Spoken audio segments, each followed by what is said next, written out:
ಶ್ರೀರಾಮಾಂಜನೇಯ ಭಜನಾ ಮಂಡಳಿ ವತಿಯಿಂದ 35ನೇ ವಾರ್ಷಿಕೋತ್ಸವದ ಪ್ರಯುಕ್ತ ಡಿಸೆಂಬರ್ 14ರಂದು ಅಖಂಡ ಏಕಾಹ ಭಜನಾ ಕಾರ್ಯಕ್ರಮ ಏರ್ಪಡಿಸಲಾಗಿದೆ. ನಗರದ ಶ್ರೀ ಆಂಜನೇಯ ದೇವಾಲಯದಲ್ಲಿ ಡಿಸೆಂಬರ್ 14ರಂದು ಸೂರ್ಯೋದಯದಿಂದ ಸೂರ್ಯಾಸ್ತಮಾನದವರೆಗೆ 15 ತಂಡಗಳಿಂದ ನಿರಂತರ ಭಜನೆ ನಡೆಯಲಿದೆ. ಸಂಜೆ 3 ತಂಡಗಳಿಂದ ಕುಣಿತ ಭಜನೆ ನಡೆಯಲಿದೆ. ಬೆಳಿಗ್ಗೆ 6:10ಕ್ಕೆ ನಗರಸಭೆ ಅಧ್ಯಕ್ಷೆ ಕಲಾವತಿಯವರು ಭದ್ರದೀಪ ಜ್ವಲನ ಮಾಡಲಿದ್ದು, ಸಂಜೆ 7 ಗಂಟೆಗೆ ಮಂಗಳಾಚರಣೆ, ಮಹಾ ಮಂಗಳಾರತಿ ಹಾಗೂ ಸಮಾರೋಪ ನಡೆಯಲಿದ್ದು, ವಿಜಯ ವಿನಾಯಕ ದೇವಾಲಯದ ಟ್ರಸ್ಟಿ ಜಿ. ಚಿದ್ವಿಲಾಸ್ ಹಿತವಚನ ನೀಡಲಿದ್ದಾರೆ. ಶ್ರೀ ಓಂಕಾರೇಶ್ವರ ದೇವಾಲಯ ವ್ಯವಸ್ಥಾಪನಾ ಸಮಿತಿ ಅಧ್ಯಕ್ಷ ಎ. ಸಿ. ದೇವಯ್ಯ ಅವರು ಅತಿಥಿಯಾಗಿ ಪಾಲ್ಗೊಳ್ಳಲಿದ್ದಾರೆ. ಶ್ರೀ ರಾಮಾಂಜನೇಯ ಮಹಿಳಾ ಭಜನಾ ಮಂಡಳಿ, ಶ್ರೀ ಸತ್ಯಸಾಯಿ ಭಜನಾ ಸಮಿತಿ ಮಡಿಕೇರಿ, ಭಕ್ತಿಲಹರಿ ತಂಡ ಮಡಿಕೇರಿ, ಶ್ರೀ ರಾಜರಾಜೇಶ್ವರಿ ಭಜನಾ ಮಂಡಳಿ ಮಂಗಳಾದೇವಿ ನಗರ, ಮದೆ ಮಹೇಶ್ವರ ಭಜನಾ ಮಂಡಳಿ ಮದೆ, ಸನಾತನ ಭಜನಾ ಮಂಡಳಿ ಕಗ್ಗೋಡ್ಲು, ಶ್ರೀದೇವಿ ಭಜನಾ ಮಂಡಳಿ ಜೋಡುಪಾಲ, ರಾಜರಾಜೇಶ್ವರಿ ಭಜನಾ ಮಂಡಳಿ 2ನೇ Mannangeri, Vinayaka Seva trust Kattalekadu, general Thimmayya public school Madikeri, Kodandarama Bhajana Mandali Madikeri, ISKCON Madikeri, Chamundeshwari ಭಜನಾ ಮಂಡಳಿ ದೇವರಕೊಲ್ಲಿ, ಶ್ರುತಿಲಯ ಭಜನಾ ಮಂಡಳಿ ಮಡಿಕೇರಿ, ರಾಮಾಂಜನೇಯ ಭಜನಾ ಮಂಡಳಿ ಮಡಿಕೇರಿ, ಕುಣಿತ ಭಜನೆ ವಿನಾಯಕ ಸೇವಾ ಟ್ರಸ್ಟ್ ಕತ್ತಲೆಕಾಡು, ಆದಿಶಕ್ತಿ ವಿನಾಯಕ ಭಜನಾ ಮಂಡಳಿ ಉಡೋತ್, ಮದೆ ಮಾಧೂರಪ್ಪ ಕುಣಿತ ಭಜನಾ ತಂಡ, ಮದೆನಾಡು ಶ್ರೀ ರಾಮಾಂಜನೇಯ ಭಜನಾ ಮಂಡಳಿಯ ಪ್ರಮುಖರಾದ ಕೆ. ಮಹೇಶ್ ಕುಮಾರ್ ಕೊಡಗು ಚಾನಲ್ಗೆ ಮಾಹಿತಿ ನೀಡಿದ್ದಾರೆ. ಹರಿ ಓಂ. ಶ್ರೀ ರಾಮಾಂಜನೇಯ ಭಜನಾ ಮಂಡಳಿ ಆಂಜನೇಯ ದೇವಸ್ಥಾನ ಮಡಿಕೇರಿ 35 ವರ್ಷಗಳ ಹಿಂದೆ ಆರಂಭವಾದ ನಮ್ಮ ಭಜನೆ ಪ್ರತಿ ವರ್ಷ ನವೆಂಬರ್ ಅಥವಾ ಡಿಸೆಂಬರ್ ತಿಂಗಳಿನಲ್ಲಿ ವಾರ್ಷಿಕ ಉತ್ಸವವನ್ನು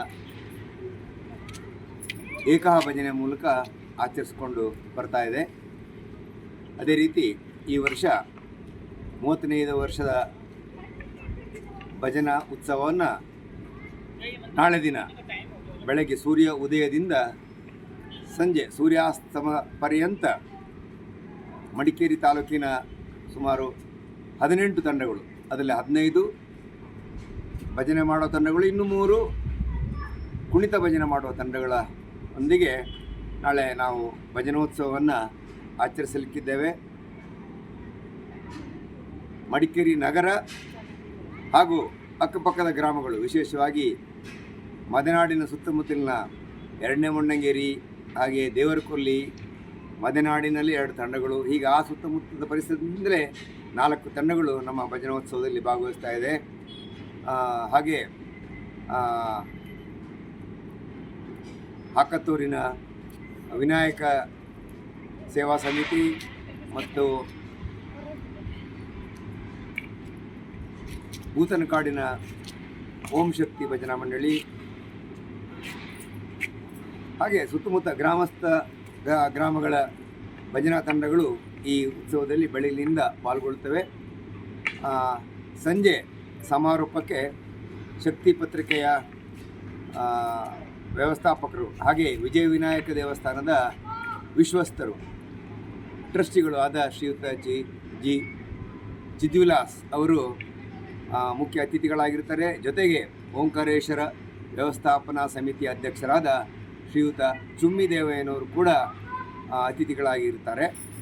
ಬೆಳಗ್ಗೆ ಸೂರ್ಯ ಉದಯದ ಸಮಯದಲ್ಲಿ ಮಡಿಕೇರಿ ನಗರದ ಪ್ರಥಮ ಪಜೆ ಶ್ರೀಮತಿ ಕಲಾವತಿಯವರು ಅವರು ದೀಪ ಬೆಳಗುವುದರ ಮೂಲಕ ಭಜನೆ ಆರಂಭ ಆಗುತ್ತೆ. ಮೊದಲನೇ ಭಜನೆ ರಾಮಾಂಜನ ಭಜನಾ ಮಂಡಳಿಯ ಮಹಿಳಾ ವಿಭಾಗದವರಿಂದ ಆರಂಭ ಆಗುತ್ತೆ. ನಂತರ ಸತ್ಯಸಾಯಿ, ಆನಂತರ ಹೀಗೆ ಬೇರೆ ಬೇರೆ ತಂಡಗಳು ನಿರಂತರವಾಗಿ ಭಜನಾ ಕಾರ್ಯಕ್ರಮ ನಡೆಯುತ್ತೆ. ಭಜನೆಯ ತಂಡಗಳಿಗೆಲ್ಲರಿಗೂ ಊಟ ಉಪಚಾರದ ವ್ಯವಸ್ಥೆಗಳನ್ನು ಮಾಡಲಾಗಿದೆ. ಈ ಒಂದು ಉತ್ಸವಕ್ಕೆ ಹೆಚ್ಚಿನ ಜನಗಳು ಬಂದು ಭಜನೆಯನ್ನು ಆಸ್ವಾದಿಸಿ ತಮ್ಮ ಧಾರ್ಮಿಕ ಪ್ರಜ್ಞೆಯನ್ನು ಬೆಳೆಸ್ಕೊಳ್ಬೇಕು. ಕೊಡಗಿನಲ್ಲಿ ಭಜನೆಯ ಪರಂಪರೆ ಕಮ್ಮಿ ಇರೋದು ನಮ್ಗೆ ಗೊತ್ತೇ ಇದೆ. ಆದರೂ ನಮ್ಮ ಭಜನಾ ಮಂಡಳಿ ಕಳೆದ 35 ವರ್ಷಗಳಿಂದ ನಿರಂತರವಾಗಿ ಭಜನೆಯನ್ನು ಮಾಡ್ತಾ ಭಜನೆಯ ಕಂಪನ್ನು ನಾಡಿನ ಬೇರೆ ಬೇರೆ ಕಡೆ ಹಾಡುವಲ್ಲಿ ನಾವು ಯಶಸ್ವಿಯಾಗಿದ್ದೇವೆ.